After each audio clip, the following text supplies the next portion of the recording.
Hello everyone, I am Priyanka Gaur. Welcome back to my channel learning with pace. हम लोग class 9th के civics का second chapter कर रहे हैं एंड इस चैप्टर में हम बात करेंगे making of the Indian constitution के बारे में। इससे पहले वाले सारे टॉपिक्स मैंने क्लियर करा दिए हैं। अगर आपने वो वीडियोस नहीं देखी, उन वीडियोस का लिंक मैं डिस्क्रिप्शन बॉक्स में दे दूंगी, कमेंट सेक्शन में भी मिल जाएगा। इसके अलावा आप प्लेलिस्ट में जाकर चेक करेंगे ना, तो आपको फर्स्ट चैप्टर भी मिल जाएगा एंड सेकेंड चैप्टर के जो प्रीवियस पार्ट्स हैं वो भी मिल जाएंगे। चलिए शुरू करते हैं हमारा टॉपिक। तो हम इस टॉपिक में बेसिकली ये बात करेंगे कि इंडियन कॉन्स्टिट्यूशन कैसे बना, क्या क्या कठिनाइयाँ आई, इसके अलावा कौन मेंबर्स थे जिन्होंने इंडियन कॉन्स्टिट्यूशन को तैयार किया था, एंड हम थोड़ा सा कंपेयर करेंगे इंडियन कॉन्स्टिट्यूशन का साउथ अफ्रीका के कॉन्स्टिट्यूशन के साथ। तो सबसे पहले तो आपको कॉन्स्टिट्यूशन का मेकिंग प्रोसेस पता होना चाहिए कि इसको बनाना कब शुरू किया गया था। तो अगर हम कॉन्स्टिट्यूशन की, इंडियन कॉन्स्टिट्यूशन की बात करें, भारतीय संविधान की बात करें, तो सबसे पहले आपको क्या ध्यान रखना है कि इसका जो मेकिंग प्रोसेस है, कब इसको बनाना शुरू किया था। तो अगर हम प्रिसाइजली बात करें तो वो था दिसंबर 1946 और इस टाइम पर ब्रिटिश हम लोगों पर रूल कर रहे थे। ध्यान रखना, अंडर ब्रिटिशर्स रूल ये जो कॉन्स्टिट्यूशन को बनाना तैयार किया गया था दिसंबर 1946 में। फिर नेक्स्ट चीज़ आपको ध्यान रखनी है कि अगर इसके फाइनल रेडी होने की बात करें कि इंडियन कॉन्स्टिट्यूशन कब फाइनली रेडी हो चुका था, ठीक है, तो ये रेडी हो गया था 26 नवंबर 1949 को। लेकिन इसको एनफोर्स कब किया गया, इसको लागू कब किया गया, तो आपको ध्यान रखना है 26 जनवरी 1950 and 26 January we celebrate this day as Republic Day, है ना। अब दूसरा एक क्वेश्चन इसके अलावा ये आता है कि इंडियन कॉन्स्टिट्यूशन को बनाया किसने। इंडियन कॉन्स्टिट्यूशन को उन मेंबर्स ने बनाया था जिनको क्या किया गया था, जिनको चुना गया था, ठीक है। एंड इन लोगों ने जो ये मेंबर्स थे, इन्होंने इंडियन कॉन्स्टिट्यूशन को तैयार किया और इन्हीं मेंबर्स को हम कहते हैं कॉन्स्टिट्यूएंट असेंबली। तो कॉन्स्टिट्यूएंट असेंबली में वो सब तमाम लोग आते हैं जिन्होंने हमारे संविधान को तैयार किया था। बेसिकली ये तो थी एक बेसिक सी नॉलेज जो आपको ध्यान में रखनी थी। तो यहाँ पर आप देखो फोटो देख रहे हैं वल्लभ भाई पटेल की, सरदार वल्लभ भाई पटेल, इसके अलावा अब्दुल कलाम आज़ाद की, इसके अलावा नीचे देखेंगे तो टीटी कृष्णमाचारी। इनके बारे में आपको क्या पढ़ना है, बस थोड़ा थोड़ा पढ़ना है, इससे ज़्यादा कुछ क्वेश्चंस यहाँ से नहीं आते, ठीक है। बस थोड़ा सा ये पूछ लिया जाएगा कि फर्स्ट होम मिनिस्टर कौन थे, फर्स्ट फाइनेंस मिनिस्टर कौन थे, फर्स्ट एजुकेशनल मिनिस्टर कौन थे, ये सब क्वेश्चंस यहाँ से आ सकते हैं। बट ये लोग कौन थे, बेसिकली यही कॉन्स्टिट्यूएंट असेंबली के पार्ट थे, मतलब यही मेंबर्स थे। इसके अलावा अदर मेंबर्स भी थे जिन्होंने हमारे संविधान को तैयार किया था। अगर हम वल्लभ भाई पटेल की बात करें तो इनका जन्म हुआ था गुजरात में। ये होम मिनिस्टर रह चुके हैं, फर्स्ट होम मिनिस्टर। इसके अलावा इन्होंने इंटरिम गवर्नमेंट में भी लीड किया था। ये तब इंफॉर्मेशन एंड ब्रॉडकास्टिंग का काम कर रहे थे। अब क्वेश्चन आएगा आपके माइंड में, मैम इंटरिम गवर्नमेंट का मतलब क्या होता है। देखो बेसिकली इंटरिम का मतलब होता है टेम्परेरी। तो जब कॉन्स्टिट्यूशन बनकर तैयार हुआ था उससे पहले क्या हुआ था, टेम्परेरी गवर्नमेंट चुनी गई थी। तो उस टाइम पीरियड की यहाँ पर ये बात कर रहे हैं। इसके अलावा ये बारदोली पेजेंट सत्याग्रह के लीडर थे। एंड यहाँ पर एक मैं ये नेक्स्ट पॉइंट जो है ना ये हाईलाइट कर देती हूँ, इस चीज़ को समझना जरा। देखो यहाँ पर क्या लिखा है कि played a decisive role in the integration of Indian princely state. अब इंडियन प्रिंसली स्टेट में यहाँ पर राजा महाराजाओं की बात हो रही है। हमारा देश बहुत सारे प्रिंसली स्टेट्स में बटा हुआ था। तो जब हमारे देश का पार्टीशन हुआ तो इंडिया पाकिस्तान जब अलग हुए तो जो राजा महाराजा थे ना, उनके सामने जो है लीडर्स ने कुछ ऑप्शंस रखे थे। मतलब जो ये कॉन्स्टिट्यूएंट असेंबली के लीडर्स थे, इन्होंने कुछ ऑप्शन रखे राजाओं के आगे। इन्होंने कहा कि भाई तुम एक काम करो, या तो तुम अपना अलग से देश बना लो, अपनी कंट्री बना लो। दूसरा तुम्हारे पास ऑप्शन है कि पाकिस्तान के साथ जुड़ जाओ। तीसरा ऑप्शन है कि तुम हमारे साथ इंडिया में जुड़ जाओ और तुम इंडियन बन जाओ। तो ये जो प्रिंसली स्टेट्स थी, इनको हमारे भारत में जोड़ने का काम किसने किया था, कॉन्स्टिट्यूएंट असेंबली के मेंबर्स ने किया था, जिसमें से एक नाम उभर कर आता है वल्लभ भाई पटेल का, ठीक है। फिर बाद में ये डिप्टी प्राइम मिनिस्टर बने। इसके अलावा अबुल कलाम आज़ाद की अगर हम बात करें, इनका जन्म सऊदी अरेबिया में हुआ था एंड ये एजुकेशनिस्ट मिनिस्टर थे हमारी फर्स्ट यूनियन कैबिनेट के, टीटी कृष्णामाचारी की अगर हम बात करें तो ये यूनियन कैबिनेट के फाइनेंस मिनिस्टर थे। इसके अलावा इनका जन्म हुआ था तमिलनाडु में एंड ये ड्राफ्टिंग कम्युनिटी के भी मेंबर थे, एंटरप्रेन्योर थे एंड कांग्रेस लीडर भी थे, राइट। ये छोटी छोटी सी चीज़ें तो देखो आपको इनके बारे में पता करनी ही पड़ेंगी। अब आगे बात करते हैं। Like south Africa, India's constitution was also drawn up under very difficult circumstances। जैसे हमने पढ़ा कि साउथ अफ्रीका का जो कॉन्स्टिट्यूशन बनकर तैयार हुआ था वो बहुत ही डिफिकल्ट सर्कमस्टेंसेस के अंडर हुआ था। सो इन द सेम वे भारतीय संविधान को बनाना भी इजी काम नहीं था, बल्कि जब इंडियन कॉन्स्टिट्यूशन तैयार किया गया था तो वो भी बहुत सारी डिफिकल्ट सिचुएशंस के एंड सर्कमस्टेंसेस के अंडर ही तैयार किया गया था। तो किस तरीके के चैलेंजेस आए थे वाइल मेकिंग इंडियन कॉन्स्टिट्यूशन, उन चैलेंज को हम बेसिकली यहाँ पर जानेंगे। सो पहला चैलेंज तो देखो ये था कि the making of constitution for a huge and diverse country like India was not an easy affair. हमारा देश कैसा है? हमारा देश बड़ा भी है एंड यहाँ पर डाइवर्स कल्चर भी है। अलग अलग भाषा बोलने वाले लोग रहते हैं, अलग अलग कस्टम एंड कल्चर को फॉलो करने वाले लोग रहते हैं। तो इतनी diverse country and huge country के लिए एक ऐसा कॉन्स्टिट्यूशन बनाना जिसमें सब लोग इक्वल हो एंड किसी के साथ डिस्क्रिमिनेशन ना हो, इन चीज़ों को भी ध्यान में रखना, तो ये बहुत ही डिफ़िकल्ट टास्क रहा हमारे लीडर्स के सामने।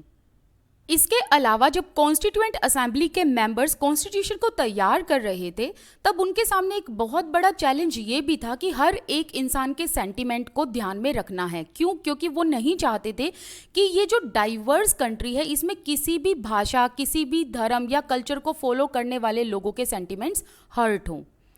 इसके अलावा अब हम सब लोग जो हैं स्टेटस ऑफ सब्जेक्ट से एक सिटीजन बनने जा रहे थे। स्टेटस ऑफ सब्जेक्ट का मतलब क्या है? हम पहले क्या थे? गुलाम थे, ब्रिटिशर्स के सब्जेक्ट थे, जो वो कहते थे वो हम किया करते थे।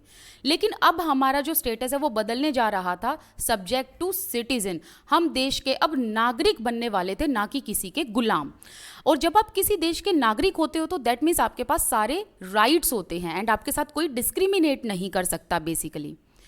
नेक्स्ट फिर क्या हुआ ये आप सभी को पता है, पार्टीशन हुआ, इंडिया पाकिस्तान अलग अलग हो गए। लेकिन ये किसके आधार पर हुए थे? रिलीजियस डिफरेंसेस के आधार पर, धर्म के आधार पर। सो मुस्लिम एंड हिंदू इन लोगों ने जो है पार्टीशन कर लिया। सो बेसिकली धर्म के आधार पर क्या हुआ था? धर्म के आधार पर पार्टीशन हुआ एंड इंडिया और पाकिस्तान दोनों के लोगों के लिए ये बहुत ही ट्रोमेटिक एक्सपीरियंस था। इनफैक्ट बहुत दंगे फसाद हुए, बहुत वॉयलेंस हुआ। इसके अलावा पार्टीशन के टाइम पर बॉर्डर पर लाखों की संख्या में लोग मारे गए थे, इतना वॉयलेंस हुआ था। इसके अलावा अदर प्रॉब्लम्स भी सामने आई। अब अदर प्रॉब्लम्स क्या थी वो यहाँ जानेंगे। तो हुआ ये था कि जो ब्रिटिशर्स थे ना, जब ये यहाँ से जा रहे थे, हमें आज़ाद करके ये जा रहे थे, तो उस टाइम पर ब्रिटिशर्स ने यहाँ के जो रूलर्स थे, जो प्रिंसली स्टेट्स के रूलर थे, उनको ना कुछ ऑप्शंस दिए और ये कहा, ये आज़ादी दे दी इन राजा महाराजाओं को कि भाई तुम लोगों के पास 3 ऑप्शन ये हैं, या तो तुम एक काम करो कि तुम इंडिया के साथ मर्ज हो जाओ, या फिर तुम्हारे पास ये ऑप्शन है कि तुम पाकिस्तान के साथ मर्ज हो जाओ, या फिर तुम इंडिपेंडेंट भी रह सकते हो। तो ये सबसे बड़ा चैलेंज था हमारे कॉन्स्टिट्यूएंट असेंबली के मेंबर्स के आगे। एंड इसी टाइम पर क्या हुआ था कि जो सरदार वल्लभ भाई पटेल थे ना, इन्होंने क्या किया था, इन प्रिंसली स्टेट को हमारे साथ, इंडिया के साथ जोड़ा था, मर्ज किया था। लेकिन ये डिफ़िकल्ट टास्क था एंड काफ़ी अनसर्टेन टास्क था। इसके अलावा when the constitution was being written, जब कॉन्स्टिट्यूशन को लिखा जा रहा था तो उस टाइम पर ना कॉन्स्टिट्यूएंट असेंबली के मेंबर्स थोड़े से परेशान हो गए थे, एंजाइटी में आ चुके थे कि क्या ये कॉन्स्टिट्यूशन फ्यूचर के लिए सिक्योर हो पाएगा या नहीं हो पाएगा। लेकिन आज के टाइम पर हम देखें तो आज के टाइम पर हमारा कॉन्स्टिट्यूशन प्रॉपर एकदम सिक्योर है, राइट। इसके अलावा बेस्ट कॉन्स्टिट्यूशन है। लेकिन उस टाइम पर हमारे जो इंडियन कॉन्स्टिट्यूशन के मेकर्स थे उनको थोड़ी सी ऐसे चिंता होने लगी थी देश के बारे में कि पता नहीं क्या होगा आगे फ्यूचर में एंड प्रेजेंट में। तो उस टाइम पर थोड़ा सा वो अनसर्टेन हो चुके थे, क्योंकि इतनी डाइवर्सिटी में लोगों को संभालना was very very difficult task. अब आगे बात करते हैं द पाथ टू कॉन्स्टिट्यूशन के बारे में। डिस्पाइट ऑल दीज डिफिकल्टीज, मतलब कॉन्स्टिट्यूशन को तैयार करते वक्त जितनी भी डिफिकल्टीज आई, उसके अलावा there was one big advantage for the makers of Indian constitution. लेकिन हमारे इंडियन कॉन्स्टिट्यूशन के जो मेकर्स थे, जो कॉन्स्टिट्यूएंट असेंबली थी, उसके सामने एक बहुत बड़ा एडवांटेज था। एडवांटेज क्या था? Unlike South Africa, they did not have to create a consensus about a democratic India should look like. अब ये जो लाइन है ना, what a democratic India should look like, यहीं पर आंसर है। देखो, हमारे जो कॉन्स्टिट्यूएंट असेंबली के मेंबर्स थे, इनके सामने एक बहुत बड़ा एडवांटेज क्या था, वो ये था कि अगर हम साउथ अफ्रीका की बात करें तो इनको ना साउथ अफ्रीका के मेंबर्स की तरह इस चीज़ पर कंसेंसस नहीं लेना था कि एक डेमोक्रेटिक इंडिया कैसा होना चाहिए, क्योंकि साउथ अफ्रीका का जब कॉन्स्टिट्यूशन तैयार किया जा रहा था, इन्होंने उसी टाइम पर सोचा था कि उनका कॉन्स्टिट्यूशन क्या होना चाहिए, क्या चीज़ें उसमें डालनी चाहिए, कैसा प्रोविज़न होना चाहिए। लेकिन अगर हम अपनी बात करें, इंडिया की बात करें, तो यहाँ के जो कॉन्स्टिट्यूएंट असेंबली के मेंबर्स थे ना, उन्होंने तो फ्रीडम स्ट्रगल के टाइम से ही ये सोच के रखा था कि एक डेमोक्रेटिक इंडिया कैसा होगा, मतलब इसमें किन किन लोगों का कैसे कैसे ध्यान रखा जाएगा, सब लोगों को किस तरीके से इक्वालिटी प्रोवाइड की जाएगी। और ये चीज़ें तो आप सभी को पता ही है कि कॉन्स्टिट्यूशन जो है क्या क्या चीज़ें प्रोवाइड करता है, राइट। इसके अलावा आप लोग ये भी ध्यान रखना कि जब हम अंग्रेज़ों के खिलाफ फ्रीडम स्ट्रगल चला रहे थे, हम लोगों ने बहुत सारे नेशनल मूवमेंट किए, हम आज़ादी की लड़ाई लड़ रहे थे, तभी हम लोगों ने ये कंसेंसस कर लिया था कि हमारा देश कैसा होगा। कंसेंसस का मतलब होता है एक मत होना, जिसमें सबकी सहमति हो, राइट। तो उसी टाइम पर हम लोगों ने सोच लिया था कि हमारा देश डेमोक्रेटिक होगा, इसके अलावा यहाँ पर लोगों का रूल होगा, लोग जो हैं वो अपने गवर्नमेंट के रिप्रेजेंटेटिव्स को चुनेंगे, रिप्रेजेंटेटिव्स लोगों के बिहाफ पर रूल करेंगे, एंड अल्टीमेट पावर लोगों के हाथ में होगी। क्यों? क्योंकि अगर गवर्नमेंट लोगों की भलाई के लिए काम नहीं करेगी तो उन रिप्रेजेंटेटिव्स को हटाकर, उस गवर्नमेंट को हटाकर दूसरी सरकार लाई जाएगी बाय द इलेक्शन, राइट। इसके अलावा जो भी हम ये freedom struggle and national movement कर रहे थे, ये सिर्फ अंग्रेजों के खिलाफ नहीं था, फॉरेन रूलर्स के खिलाफ नहीं था। इसके अलावा हम एक और यहाँ पर स्ट्रगल कर रहे थे। ये स्ट्रगल था कि हमें अपनी कंट्री को, अपने देश को रिजुविनेट करना है, यहाँ की सोसाइटी को एक शेप देनी है, पॉलिटिक्स को ट्रांसफॉर्म करना है, राइट। लेकिन वाकई में अगर देखा जाए, इतना कंसेंसस होने के बाद भी बहुत सारे शार्प डिफरेंसेस भी थे, फ्रीडम स्ट्रगल के टाइम पर भी, इंडिपेंडेंस के बाद भी, एंड ये डिफरेंसेस आज भी एग्जिस्ट करते हैं। बट स्टिल जो बेसिक आइडियाज़ थे उन पर सबकी सहमति थी। जैसे कि मैंने बताया, जो मेजर आइडियाज़ थे, जैसे कि हमारा देश डेमोक्रेटिक होगा, इसके अलावा दलित्स को अलग से राइट दिए गए, SC ST को अलग से राइट दिए गए, राइट। ये सारी की सारी चीज़ों पर सभी लोगों की सहमति थी। माइनॉरिटी पीपल के लिए अलग से राइट है, तो इन चीज़ों पर सबकी सहमति थी, इन पर डिफरेंसेस नहीं देखने को मिले थे। एज फार बैक इन 1928, अगर हम यहाँ पर 1928 की बात करें तो 1928 में ही Motilal Nehru and 8 other Congress leaders ने हमारे भारत के संविधान का ड्राफ्ट बनाना शुरू कर दिया था, ठीक है। अगर मैं आप लोगों को रिमाइंड कराऊं, यहाँ पर एक चीज़ रिकॉल कराऊं, तो मैंने आपको चैप्टर की शुरुआत में ये बताया था कि 1946 दिसंबर में हमारे कॉन्स्टिट्यूशन के ड्राफ्ट को तैयार किया गया, फिर 26 नवंबर 1949 को इसको रेडी किया गया फाइनली, एंड देन इसको इन्फोर्स किया गया 26 जनवरी 1950 में। लेकिन अगर हम 1946 से पहले की भी बात करें ना, तो उससे पहले 1928 में ऑलरेडी जवाहरलाल नेहरू के जो फादर थे, जिनका नाम था मोतीलाल नेहरू, उन्होंने एंड उनके साथ 8 अदर लीडर थे जो कांग्रेस पार्टी से बिलोंग करते थे, इन लोगों ने मिलकर कॉन्स्टिट्यूशन का ड्राफ्ट तैयार किया था, ठीक है। तो ये चीज़ आप लोगों को यहाँ क्यों बताई है? तो ये चीज़ यहाँ पर आप लोगों को इसलिए बताइए कि आप लोगों को ये समझ में आए कि हमारे जो देश का संविधान ये बना है ना, ये एकदम से नहीं हुआ था, इसकी प्लानिंग ना बहुत पहले से थी, बहुत पहले से। लेकिन इसी के कंपैरिजन में साउथ अफ्रीका को देखा जाए तो उनका कॉन्स्टिट्यूशन मेकिंग स्टार्ट हुआ था 1996 में, एंड तभी उन लोगों ने एट अ पॉइंट ये सोचा था कि कैसा उनका देश होना चाहिए, कैसी सोसाइटी होनी चाहिए, किस तरीके का उनका पॉलिटिकल सिस्टम होना चाहिए। उन्होंने पहले से प्लानिंग नहीं करके रखी थी। लेकिन अगर हम हमारे देश की बात करें तो हमारे देश के जो लीडर्स थे उन्होंने पहले से ही प्लानिंग कर रखी थी कि किस तरीके का कॉन्स्टिट्यूशन इंडिया का होना चाहिए। तो 1928 में जो ये ड्राफ्ट तैयार किया था Motilal Nehru and 8 other Congress leaders ने। इसी के रिगार्डिंग फिर 1931 में एक जो कराची में सेशन बिठाया जाता है, उसमें इस चीज़ को इंडियन नेशनल कांग्रेस के जो लीडर्स हैं वो कंफर्म कर देते हैं कि हाँ भाई, जो इस ड्राफ्ट में लिखा है वैसा ही हमारा इंडियन कॉन्स्टिट्यूशन आगे होना चाहिए। तो जैसे कि क्या क्या चीज़ें इसमें इंक्लूड की गई, यूनिवर्सल एडल्ट फ्रेंचाइज, सभी लोग जो हैं वो क्या करेंगे, वोट देने का अधिकार रखते हैं। 1 वोट का राइट सभी के पास है जो भी अडल्ट पीपल हैं। इसके अलावा सभी को फ्रीडम दी जाएगी, इक्वालिटी दी जाएगी, माइनॉरिटीज़ के राइट्स को सुरक्षित किया जाएगा, राइट। इसके अलावा जो दलित पीपल हैं उनके लिए अलग से जो है प्रोविजंस निकाले जाएंगे।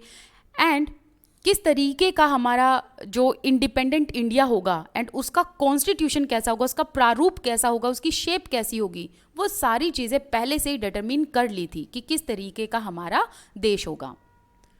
Thus, some basic values were accepted by leaders much before the Constituent Assembly met to deliberate on the Constitution।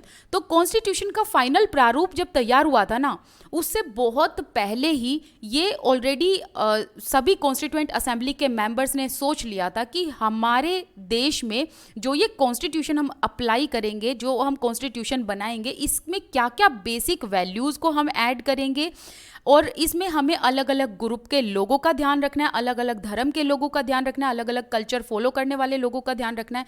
तो उस चीज़ का पहले ऑलरेडी एक ड्राफ्ट तैयार कर लिया था और उस ड्राफ्ट में सारे के सारे बेसिक आइडियाज़, बेसिक वैल्यूज़ को डाला था एंड सभी मेंबर्स ने फिर उसको एक्सेप्ट भी किया था। ये प्लानिंग बहुत पहले से थी। वेयर एज अगर हम साउथ अफ्रीका की बात करें तो उन्होंने ऐसी कोई प्लानिंग नहीं कर रखी थी।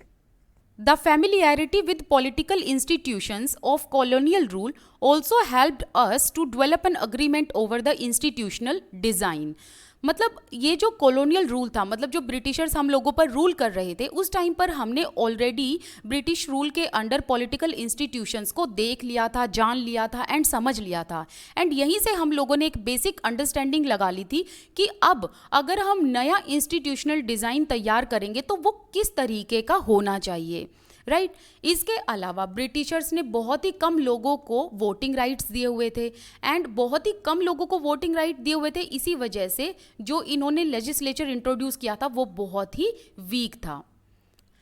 Elections were held in 1937 to provincial legislature and ministers all over British India। British India का मतलब जब ब्रिटिशर्स हम पर रूल कर रहे थे। तो 1937 में पूरे भारत में प्रोविंशियल लेजिस्लेचर असेंबली के इलेक्शंस रखवाए गए थे। तो इस टाइम पर जो गवर्नमेंट बनाई गई थी वो पार्शियली डेमोक्रेटिक थी, फुल्ली डेमोक्रेटिक नहीं थी। लेकिन इस गवर्नमेंट में जो है इंडियन लीडर्स को भी बैठने की इजाज़त ब्रिटिशर्स ने दे दी थी। तो इससे हमारे इंडियन लीडर्स को बहुत ही बड़ा फ़ायदा हुआ। उनको एक एक्सपीरियंस मिला कि किस तरीके से लेजिस्लेटिव इंस्टीट्यूशन में काम किया जाता है और इससे हुआ ये कि इनको यहाँ पर एक बेसिक आइडिया मिल गया था कि कभी अगर हम अपने ओन इंस्टीट्यूशन को बनाएंगे, कॉन्स्टिट्यूशन तैयार करेंगे तो किस तरीके का कॉन्स्टिट्यूशन होना चाहिए, किस तरीके का पॉलिटिकल सिस्टम होना चाहिए। और यही एक रीज़न है कि Indian constitution adopted many institutional details and procedures from colonial laws like the Government of India Act 1935। तो हमारा जो कॉन्स्टिट्यूशन है ना, उसमें बहुत सारी चीज़ें दूसरे देशों से अडॉप्ट की गई हैं। जैसे कि हमने कॉलोनियल लॉज में जो हमें ये एक्ट था वो बहुत अच्छा लगा, ये एक्ट बहुत पसंद आया, which was government of India act 1935। इसको जो है यहाँ पर भी अडॉप्ट किया गया, राइट। सो आपको एक चीज़ ये पता होनी चाहिए कि अगर हम इंडियन कॉन्स्टिट्यूशन की बात करें तो हमने बहुत सारी जो चीज़ें हैं वो दूसरे देशों से अडॉप्ट की हैं। जो अच्छी अच्छी चीज़ें थी वो हमने दूसरे देशों से अडॉप्ट की। लेकिन साउथ अफ्रीका की बात करें तो उन्होंने कॉलोनियल लॉज के किसी भी रूल को अडॉप्ट नहीं किया था। Years of thinking and deliberation. Thinking मतलब सोचना एंड डिलिब्रेशन का मतलब विचार विमर्श करना, डिस्कशन करना। हम लोगों ने जब अपने कॉन्स्टिट्यूशन का फ्रेमवर्क तैयार किया उसके लिए हमने बहुत सारा विचार विमर्श किया, बहुत थिंकिंग की, बहुत डिलिब्रेशन किया, मतलब बहुत डिस्कशन किया। इससे फ़ायदा हमें ही हुआ था। इसके अलावा हमारे लीडर्स के अंदर भी इतना कॉन्फिडेंस आ गया था। क्योंकि उन्होंने अदर कंट्रीज से बहुत सारी चीज़ें सीख ली थी, समझ ली थी, राइट। तो इसीलिए उनके अंदर एक हमें अलग किस्म का जो है एक कॉन्फिडेंस देखने को मिला। Many of our leaders were inspired by ideals of French revolution. तो हमारे यहाँ कुछ लीडर्स ऐसे थे जो फ्रेंच रेवोल्यूशन के आइडियाज़ से बहुत ही ज़्यादा इंस्पायर हुए थे। तो फ्रेंच रेवोल्यूशन के कौन कौन से आइडियाज़ थे? इक्वालिटी, फ्रेटर्निटी एंड लिबर्टी, है ना, आपने ऑलरेडी इसको हिस्ट्री में पढ़ा है। इसके अलावा the practice of parliamentary democracy in Britain. देखो यहाँ पर इन्होंने किस तरीके से इंडियन कॉन्स्टिट्यूशन में दूसरे देशों से चीज़ों को अडॉप्ट किया। पहला तो देखो ये है कि फ्रांस में जो रेवोल्यूशन हुआ था, जो फ्रेंच रेवोल्यूशन हुआ था, उसके आइडियाज़ से बहुत ही ज़्यादा इंस्पायर हुए थे, राइट।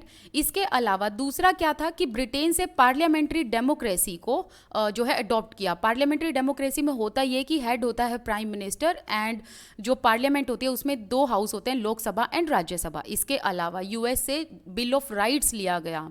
इसके अलावा बहुत सारे लीडर्स ऐसे थे जो रशिया में सोशलिस्ट रेवोल्यूशन हुआ था उससे बहुत ज़्यादा इंस्पायर हुए थे।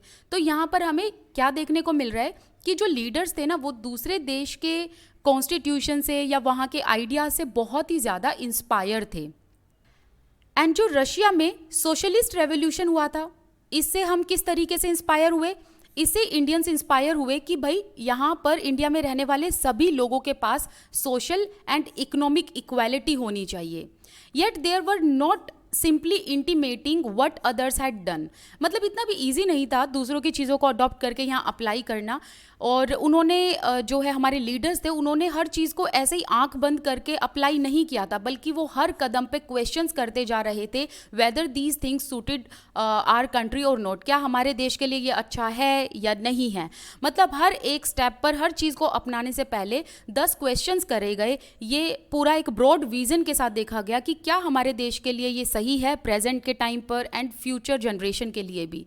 सो all these factors contributed to making of our constitution. तो इसी तरीके से हमारे कॉन्स्टिट्यूशन जो है तैयार होता है। इसमें बहुत सारे ऐसे फैक्टर्स जो हमने पढ़े कि कहाँ से जो है नई नई चीज़ों को हमने अडॉप्ट किया, हमारे लीडर्स को किस तरीके से इंस्पिरेशन मिली। इसके अलावा कॉलोनियल रूल से उनको ये जानने को मिला कि किस तरीके की गवर्नमेंट होनी चाहिए एंड किस तरीके की पॉलिटिकल शेप होनी चाहिए। इसके अलावा जो अदर कंट्रीज़ में रेवोल्यूशन हो रहे थे उन रेवोल्यूशन से बहुत सारे आइडियाज़ लिए, इन फैक्टर्स को अडॉप्ट किया गया एंड तब जाकर हमारा कॉन्स्टिट्यूशन तैयार हुआ। एंड इस कॉन्स्टिट्यूशन का फ्रेमवर्क ऐसा नहीं था कि दूसरी कंट्रीज से हमने अच्छी चीज़ें अंधाधुंध अडॉप्ट कर ली, आंख बंद करके अडॉप्ट नहीं की थी। हर स्टेप पे हमने क्वेश्चन किया था कि क्या प्रेजेंट एंड फ्यूचर जनरेशन के लिए ये फ्रेमवर्क सुटेबल है या नहीं है, क्या इसमें सभी लोगों की भलाई है या नहीं है, राइट। सो ये जो पार्ट था हमने पढ़ लिया है। आगे वाला जो पार्ट है द कॉन्स्टिट्यूएंट असेंबली, इसको हम नेक्स्ट वीडियो में करेंगे। अगर आपकी कोई डाउट है मुझे कमेंट सेक्शन में आप बता सकते हो। इसके अलावा आप मुझे इंस्टाग्राम एंड टेलीग्राम पर फॉलो कर सकते हो। My Instagram ID is PRIYANKAGAURR। जो ID थी वो पहले की दूसरी थी, अब चेंज हो चुकी है, तो आप मुझे नई ID पर फॉलो कर सकते हैं, PRIYANKAGAURR। Thank you so much ये वीडियो देखने के लिए। इसके अलावा अपने दोस्तों के साथ इस वीडियो को शेयर कीजिएगा। Bye bye.